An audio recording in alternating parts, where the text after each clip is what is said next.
ಧರ್ಮ ದೇಗುಲದ ವಿವಾದ, ನ್ಯಾಯ ದೇವತೆಗೆ ಅಪಮಾನ, ಸುಪ್ರೀಂ ಕೋರ್ಟ್ನಲ್ಲಿ ಭೀಕರ ಘಟನೆ.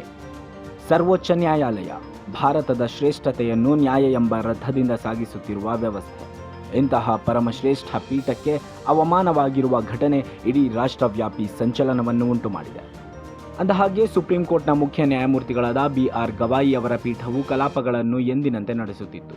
ಇದರ ಮಧ್ಯೆ ಹಿರಿಯ ವಕೀಲರಾದ ಕಿಶೋರ್ ರಾಕೇಶ್ ಸನಾತನ ಧರ್ಮದ ಅವಮಾನವನ್ನು ದೇಶ ಸಹಿಸುವುದಿಲ್ಲ ಎಂಬ ಘೋಷಣೆಯೊಂದಿಗೆ ಶೂ ತೆಗೆದು CJIಗಳತ್ತ ಎಸೆದಿದ್ದಾರೆ.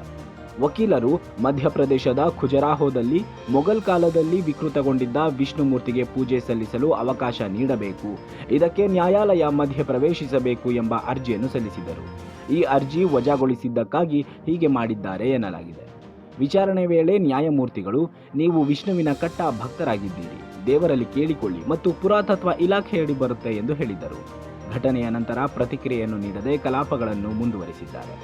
ಇನ್ನು ಈ ಬಗ್ಗೆ ಪ್ರತಿಕ್ರಿಯೆ ನೀಡಿರುವ ಕರ್ನಾಟಕ ರಾಜ್ಯ ಕಾನೂನು ಸೇವೆಗಳ ಪ್ರಾಧಿಕಾರದ ಸದಸ್ಯರಾಗಿರುವ ಡಾಕ್ಟರ್ ಮೋಹನ್ ರಾವ್ ನಲ್ವಡೆ ಅವರು ಈ ಘಟನೆಯನ್ನು ತೀವ್ರವಾಗಿ ಖಂಡಿಸಿದ್ದಾರೆ. ಜೊತೆಗೆ ನ್ಯಾಯಾಲಯಕ್ಕೆ ಅವಮಾನ ಮಾಡಿದ ಕಿಡಿಗೇಡಿ ವಕೀಲನ ಮೇಲೆ ಕಾನೂನು ಕ್ರಮ ಕೈಗೊಂಡು ವಕೀಲ ವೃತ್ತಿಯಿಂದ ವಜಾ ಮಾಡಬೇಕೆಂದು ಆಗ್ರಹಪಡಿಸಿದ್ದಾರೆ. ವರದಿ ಮೋಹನ್ ಕುಮಾರ್ ಎಸ್ ನಾಯಕ್.